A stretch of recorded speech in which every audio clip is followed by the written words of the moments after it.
Yes, I'm inside this morning. I've already been out for a walk and it is wild, wild out there. So I'm doing this inside and it'll be easier for me to do this inside anyway. So you're going to hear some chewing noises for the first minute or so. Cassie's having her breakfast. She's a slow eater and she's taking her time, and I don't have the time to wait. So she's nearly finished. So if you hear chomp, chomp, chomp, that's what it is. In this video, I want to call out some channels who've really helped me in understanding the Summer Wells case. In doing so, I want to put some puzzle pieces together.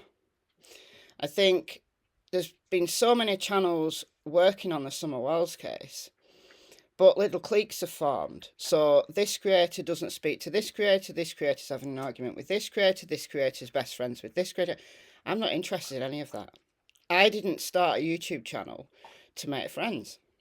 I concentrate on getting information out, and if a creator has helped me to do that, in that they've put some information out that I've then gone and looked at myself and found it interesting and relevant, then I have absolutely no qualms in mentioning that creator on my channel because they deserve the credit. But what is really pleasing to me now is that creators who previously didn't watch other creators' content because they didn't like them, because they were in a different camp, people have started now to work together. And I've always watched a wide range of channels. I don't care who's friends with who, who's arguing with who. None of my business. None of my business. Not interested in that in my real life, and I'm certainly not interested in that on YouTube. But in watching a wide variety of creators, I've seen all of this bigger picture kind of starting to come together. So this week, hi Cass. Cassie's finished her breakfast now. Come on. In The Lead Investigator, Detective John Pruitt from Hawkins County Sheriff's Office, coming out and speaking to Ansley Daniel from WJHL, 3 days ago now. And then yesterday, the District Attorney General having an interview with Ansley Daniel, not on camera, but there's a news piece on WJHL.com that's very interesting. And I'm sharing my screen with you right now, and I'm on my other channel, Michelle Walks, and I'm showing you that that's the live that I did. It's only a short live, 37 minutes, and I just got that information out. There are a number of channels who found this and went through it in their own right, so absolutely go and watch those. I wasn't the first person to talk about this. It was Crimes, Lines and Lies that was live. And then someone in the chat said the District Attorney General has spoken out. And she read the article. And then I watched CDT. She read the article. I then went live, read the article, discussed it, what I think it means. So go and watch that live. Chasing Truth did a good summary of it as well. I'm sure there's other creators who have also gone through it. And we've all had our own take on it. I think there are some commonalities in the things that we came up with when we talked about it. But one of the interesting things for me was that he was talking about if arrests are made, if charges are brought, if it goes to a grand jury. Now, we know that the grand jury sits on April the 11th. A notice has gone out in the Rogersville Review. Thank you to those people who screenshotted this for me, because I'm in the UK. Some American news pieces are blocked for us in Europe. I don't know why. So I rely on people over there in the States to screenshot these things for me. But this was from the Rogersville Review, April the 11th, in Hawkins County. So what other cases are there in Hawkins County that would be going to a grand jury? This could be nothing to do with Summer Wells. This could be nothing to do with Don Wells or Candice Bly or Candy Hara. It could be nothing to do with them. Or it could be. I just find it really interesting. I always think about the whys. Why have these people chosen to speak out now? What is it? The media are priming us for something. What is it?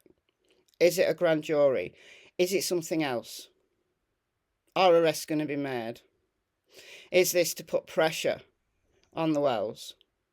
All of these things are currently in play. In watching lots of channels over the last 9.5 months, I've got a very good understanding of what's been said, what's been researched, and I've got my own ideas. I've done a lot of genealogy work because that area of Beech Creek, the land on there, has been owned for 200 plus years by certain families.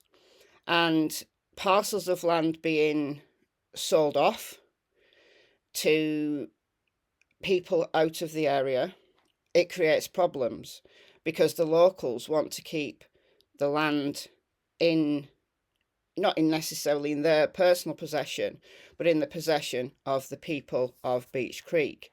This is what created the issues with Jackie Dobbs. Jackie Dobbs isn't from Tennessee at all. He's not from Beech Creek. He has no ties as far as I know.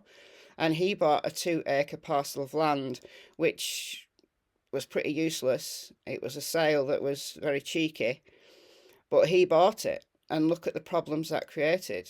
Jackie Dobbs, I think he's from Georgia. So, Beech Creek is like many areas of my country, in the recent past, and still to this day. In the village I live, there are certain families that you don't cross. If you cut one, 20 of them bleed because they've been here a long time. They've been in the general area a long time. They know everyone, right? But we've had lots of new housing estates. We've had lots of new people come in. The village now is, I don't think it's a village anymore. It's a small town to me. But it's like that in areas all over the world. So I understand the mentality and the closeness to the land, the closeness to the way that they've lived their lives, and they don't want outsiders. So the Summer Wells case bringing international attention to Beech Creek must have been a big shock for people. And it can mean that people close ranks and people don't want to talk. And that's been a concern of mine since day one, since I first started to look at Beech Creek as a community. That's been one of my major concerns. But when the lead investigator, John Pruitt, said that they believe Summer is nearby, that gave me a big wake-up call. Listen, I've got the clip. I've got the 30-second clip, kind of in isolation of what John Pruitt said. Right, my volume's up. Right. Pruitt works alongside the TBI and FBI. Along with the ground search, Pruitt says investigators have poured through data. He says the investigation has led to the continued thought that if Summer is found, it will be nearby. I believe that she would probably be somewhere close by, because we found nothing to lead us to believe that she's been abducted or trafficked out of the area. Almost a year into the case, and Detective Pruitt says it still remains a very active investigation. I'm not going to let it go cold. They believe she's nearby. Now, that might be a theory of exclusion, so to speak, in that they can't find evidence for her being trafficked out of the area. Now, the perfect crime might have been committed and she's been trafficked out of the area under the noses of law enforcement. There's always that possibility. Look at Brian Laundrie, right? Law enforcement make mistakes. So nothing, like he says in the bigger interview, like he says, they're not ruling anything out. It's just that currently their main theory is that Summer wandered away, is that Summer is there somewhere. They started with the premise that Summer had got lost. Dave Rader, in a podcast with Police Off the Cuff, great channel, he's also been on Duty Ron, another great channel, talking about those early days of the search where he got into town the evening of the 19th of June, which was 4 days after Summer went missing. Summer went missing on the 15th of June. And he talked about that search that went through through the night. Through the night, because they'd found some footprints that a search dog had alerted at. So a search dog, a live scent dog, that's looking specifically for Summer's scent. I've talked about this numerous times in videos, and I'm only going to briefly mention it here. Other channels have talked about it as well. Cam from Cracking Cases, Cam and Ali from Cracking Cases have talked about this on their channel. I'm giving them full credit for showing us roughly where those footprints are. So I'm going to show you their map and I'm going to show you my map. Let me just see if I can get this right. So this is my map. This is one of their maps. So this is just a screenshot from one of their lives that I've just taken. And they said that the footprints are kind of in this general vicinity here. Okay, I've been a little bit more specific on my map and just added a little bit more detail, but the full credit goes to them.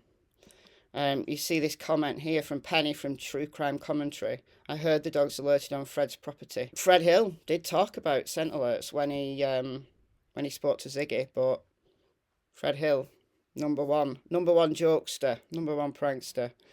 Anyway, Fred Hill lives further down Ben Hill, somewhere around here. So I then developed my map, and I've added a little bit of detail to this.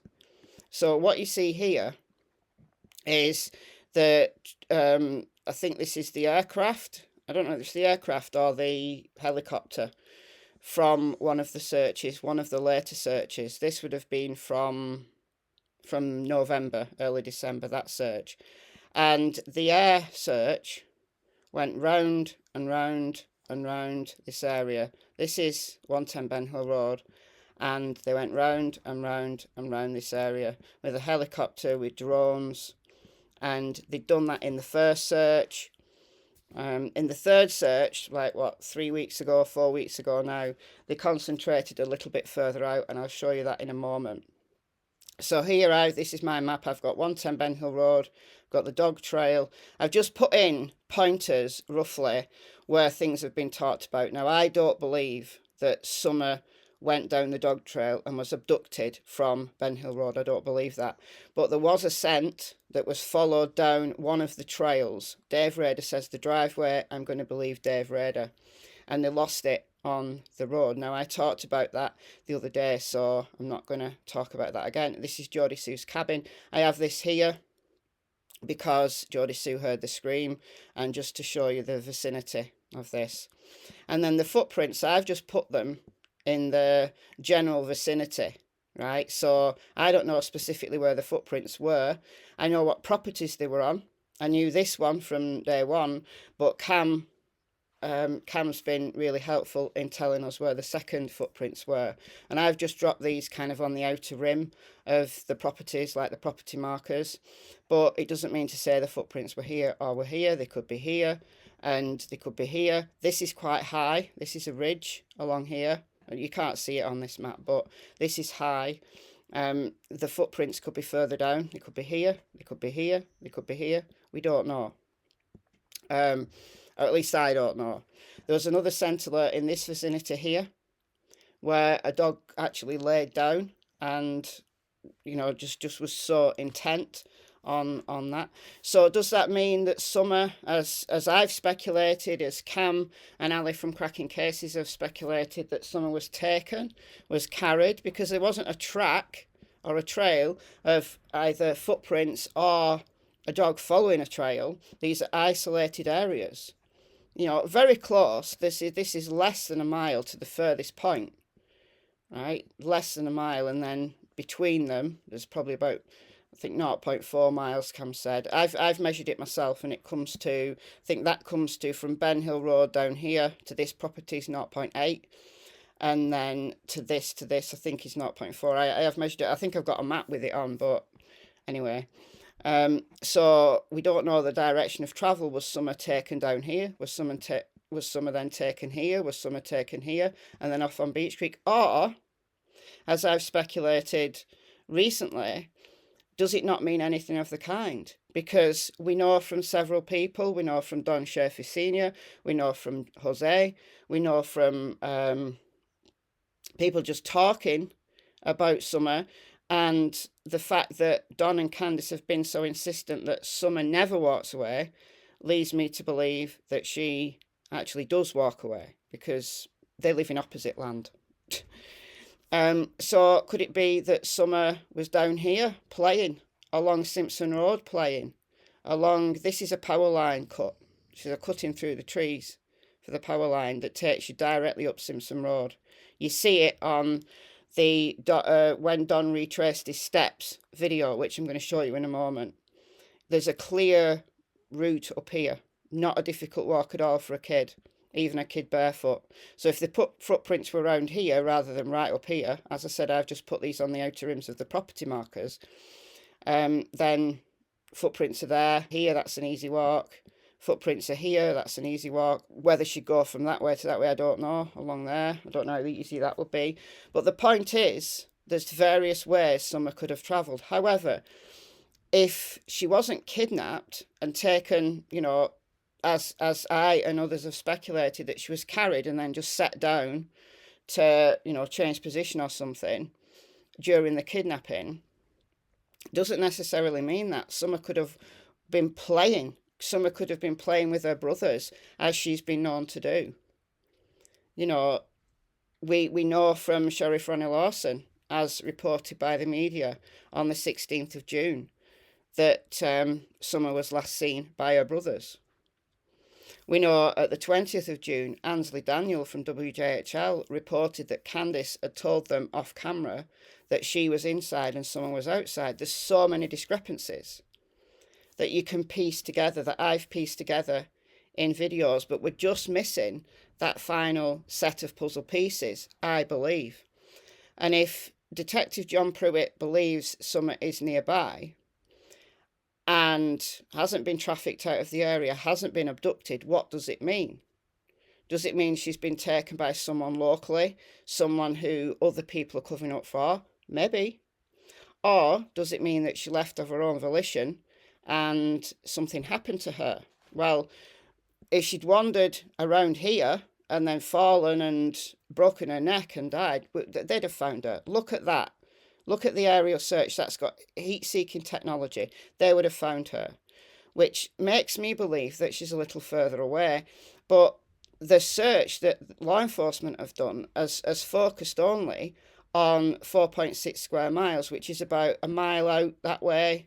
I don't know whether they'd have gone the same distance that way, like east, like northeast. Whether they went this way. I think they focused on this area specifically, you know, that's just under a mile, because they thought Summer was here. But she isn't here. She isn't there. She isn't there. Right? We know she's not there, because look at the amount of searches that have gone on. And in the last search, 2, 3, 4 weeks ago now, which... not that one. This is a screenshot that I've taken of my own working PowerPoint. In the last search, they went up here. This is Fields Road. It's just a bit further down than Mount Carmel. Fields Road into Bell Road, and that's where they were searching. So if you look at where their footprints are, that's the furthest point of where the footprints could be. Then they've started to search further down. You know, if they're working on the premise that she wasn't abducted, she wandered off, then she could have easily wandered like 2 miles, and this is over 2 miles, and they've gone back up here. Now, from here, from this scent alert, there's a cutting. You can't see it because I've put the arrow in, but there's a cutting down there, which again would have been an easier walk than going through the woods. It's a cutting for power lines. So it's understandable why they've started to look a little bit further away if they're working off the premise that she wandered away. However, what if she didn't? What if she's not been abducted? What if she's not wandered off, got lost and died? But what else do law enforcement have? Well, these are the final puzzle pieces that need to be put together. If she's nearby, well, where is she? Geordie Sue talked about the scream, but recently Geordie Sue has mentioned hearing what she thought was the Suburban. Could be Grandma's truck, but it's a kind of a heavy kind of noise. Geordie Sue knows the traction noises of the different vehicles going up the drive that the Wells have, because they have numerous. They have numerous. So this vehicle here parked next, that's the Subaru, which Don had. Don had that. This is from Chris McDonough's Inside Someone Else's Home video. This is just a screenshot. Chris McDonough, shout out to Chris, done some great work. The Subaru here, all right, Don had that. Don allegedly came home. Now, we know from what John Pruitt said was that the cell searches, cell towers, GPS searches have come to nothing. But Don had that Subaru, which is, it's got a GPS system called Starlink. And he said that, Starlink, his 7 alibis and his good buddy Starlink. And Candice has no alibis at all. If you go down the line of, well, she wasn't abducted, she didn't wander off of her own volition, those footprints could be from a different day. They could have been from a day before or 2 days before. And she wasn't there on the 15th. She wasn't there on the 15th. She maybe was there on the 14th or the 13th, wandering, playing with her brothers. Or she could have been there on the 15th, had an accident with her brothers. Her brothers have been told to cover it up, and I hate to talk about the kids in any way that they've got anything to do with it, because they're children. If an accident occurred on their watch, Summer shouldn't have been on their watch, right? But have they covered up an accident for a reason? A lot of people have talked about covering up accidents, an accident at the swimming hole, dry drowning, falling down the stairs. What else? What else has been? Falling off a swing. What else has there been? Eating some of Grandma's medication by accident, choking on a peppermint. There's been all sorts of ideas, and I've always said, no, I don't think so. That it's so rare that you die choking. Like, choking's quite common, right? You get something stuck in your throat, but it's starchy things like bread, or high-fat things like peanut butter, high-fat sticky things like peanut butter that people are most likely to choke on than a sweet, a candy, because they melt, because they're all sugar. But, I've talked about all of these things in my Facebook group and given my rationale as to why I don't think that occurred. But if Summer was out playing completely unsupervised and something happened, what if she was on the back of her brother's dirt bike and she fell off? All right, when I was about Summer's age, I was a little bit older than Summer. 6? I'd have been 6. The kids next door to where my nan lived, which incidentally is this very house, this is my grandparents' house, there were some older kids on the street, and they had dirt bikes, and I wasn't allowed. Like, these kids were 13, 14, like the eldest, and I used to go with them to the woods, and we used to play on dirt bikes. I used to be on the back, and they were flying around trails, flying up and down the fields, and one day I fell off. Wasn't hurt. We weren't going that fast. But on a terrain like here, could an accident have occurred? Could they have run her over accident? Something that the parents needed to cover up. Now, Geordie Sue said she heard, around 5:30, she heard what she thought was the Suburban going up the driveway. She didn't hear it coming down, but she heard it going up. Now, we believe that Candice left that hill twice. We believe she left earlier on, and then she left again, gone 6. Geordie Sue saw her around just after 6:09, where she was talking to Don on speakerphone. Geordie Sue actually spoke to Don, told them that she'd heard a scream between 4:30 and 4:42. Was that Summer having an accident? Was that Candice discovering Summer deceased or very unwell. You know, one of the other stories that Grandma told her friends Ziggy Valero is that Summer never got out of the truck, never got out of Grandma's truck. And Candice rang Don because she needed to go to the hospital, and she went to meet Don. Was that the meeting in the Suburban? There's all these different how this might have occurred, and I can talk till the cows come home about all these different hows, but I want to concentrate on the why always. If there was an accident that the parents have covered up, whether it's to do with the brothers, whether it's to do with something else, someone was unwell, there's something, if that occurred, rather than ringing 911 or taking her to the hospital, why cover up that an accident occurred? Why? What would the motivation be for that? Would it be to cover up SA? Would it be to cover up the involvement of their other children? What would it be? It has to be something major, doesn't it? To cover up something that is an accident. So that takes me to Don retracing his steps. So this is from Voices Behind the Wall, and this is from August the 14th. Now, I've played parts of this in previous videos. If we go to here, we can see Don. I'll play a little bit of it in a sec. We can see Don retracing his steps. Let's have a look. Let's go back a bit more. This is Don retracing his steps. Supposedly came home past Ben Hill Road and went to what he calls the bottom property and went there. So let's just play this. All this, our house is up there on top. So all this is our property.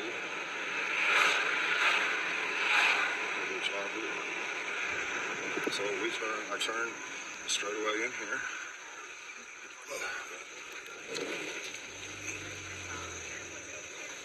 Straight. Our house is up there.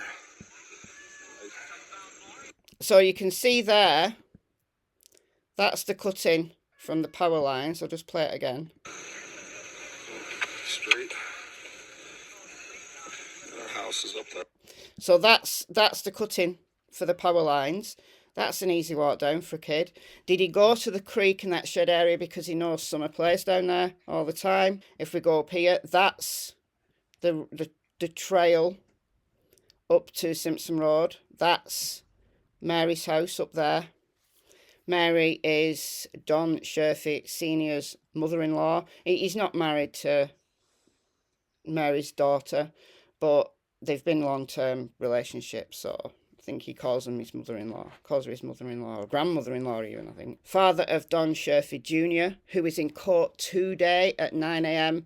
in Sullivan County over those massive amount of charges for Child P.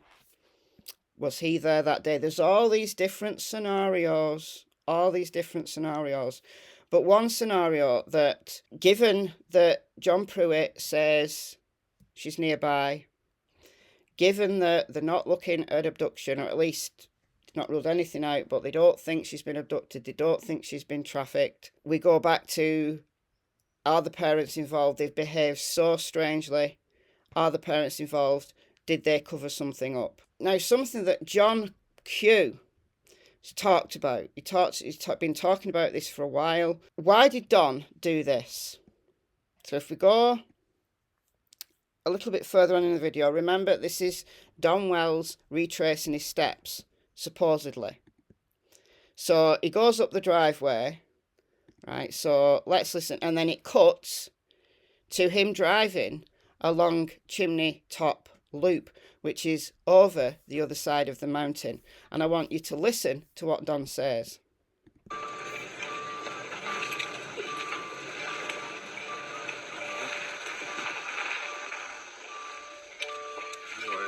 thank you. Okay, this here is on the other side of our mountain, Chimney Top.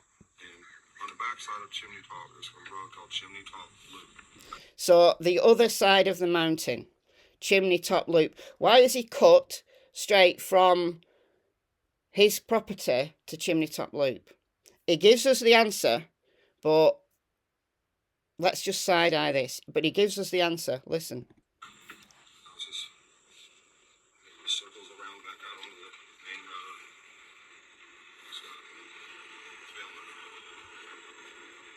So base of the mountain and brought her to this side. Someone could have taken her around the base of the mountain and brought her to this side. Did Candice do that in the Suburban? Did Candice go and meet Don and he took Summer round the back, the other side of the mountain to Chimney Top Loop? It's out of the search area. It's the other side of the mountain. I've been through this road a few times before. There's actually an old dirt road and stuff that landslides on over the base of that mountain. So he says there's an old dirt road that's got a landslide or something round the base of the mountain. There's an old dirt road down the base of the mountain. Has this area been checked? John Q is absolutely right. Has this area been checked? Fully checked. Isn't this, round the other side of the mountain, isn't this the next place they should search? Don told us this on the 14th of August, that someone could have taken her down here. How would he know that? Is that because he took her down here?